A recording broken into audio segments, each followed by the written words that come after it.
Mince, en t-shirt noir et touchant souvent son micro pour parler, Michael Pastor-Alvatic a été interrogé en ce début de semaine. Interpellé en 2010 pour un trafic de stupes, il est incarcéré à la maison d'arrêt de Villepinte, endroit où il fera la rencontre d'Amédi Koulibaly. Travaillant tous les deux à la buanderie, ils racontent leur rapprochement amical. On parle, on apprend à se connaître et au fur et à mesure, je vois quelqu'un de gentil, de correct, de normal. C'est quelqu'un que j'appréciais beaucoup. L'accusé de 35 ans révèle qu'il se donnait des challenges de sourate où le but était d'en apprendre par cœur. Il a dépeint une relation saine entre les deux hommes. Il n'y avait pas de signe pour penser que c'était quelqu'un de mauvais. Bien au contraire, il ne m'a jamais parlé de djihad ou de haine anti-juif. Dans la journée, sa demi-sœur arrive à la barre. De confession juive, elle raconte sa forte relation avec Pasteur Alvatic de 17 ans, son aîné. Je suis juive, mes enfants vont à l'école juive, mon petit frère faisait Shabbat avec nous en portant une kippa, ou alors il fêtait Hanouka, raconte-t-elle. Elle se dit certaine que Pasteur Alvatic n'était pas au courant des projets terroristes. Être au courant d'un attentat dans un endroit où je pouvais être, je me dis que c'est impossible, a-t-elle raconté. Sorti de prison en 2013, Michael Pasteur Alvatic raconte qu'il a repris contact avec Amédi Koulibaly en 2014. Ils vont avoir des contacts quelques jours avant les attentats de janvier 2015.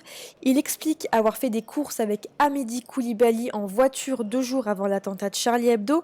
Parti chercher des siphons pour sa salle de bain, il aurait voulu les mettre dans le coffre de la voiture et serait tombé sur le sac de sport contenant l'arsenal d'Amédi Koulibaly.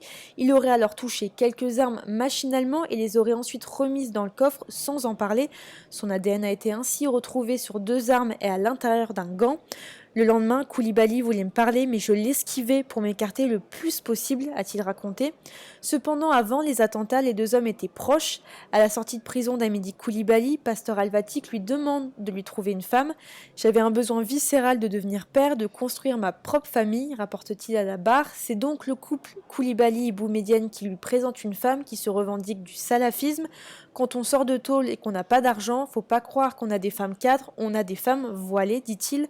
Lors de ce mariage religieux en août 2014, Amédi Koulibaly, témoin de Pastor et Mohamed Belloucine, accusés absents durant ce procès, sont invités.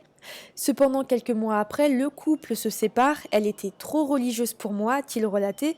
Pourtant, c'est une autre version qui se présente dans l'après-midi. Âgée de 33 ans, l'ex-épouse religieuse de Pasteur Alvatic se présente devant la cour. Elle raconte qu'elle s'est rendue compte qu'ils n'avaient pas les mêmes convictions religieuses. Un jour, Pasteur a invité le couple Koulibaly-Boumedienne et Mehdi Belloucine avec sa femme. Ils ont fait un rappel religieux qui incitait à la haine et à la rébellion, a-t-elle relaté. Choquée, elle se rend compte qu'ils ne sont pas du même bord religieux lorsque Pasteur regarde des vidéos de propagande. Quand j'ai vu qu'il avait un intérêt pour ça, j'ai enlevé mon ordinateur de la maison.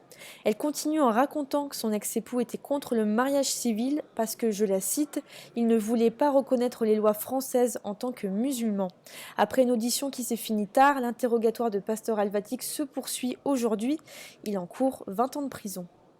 Au tribunal judiciaire de Paris, Églantine Delalleux pour RCJ.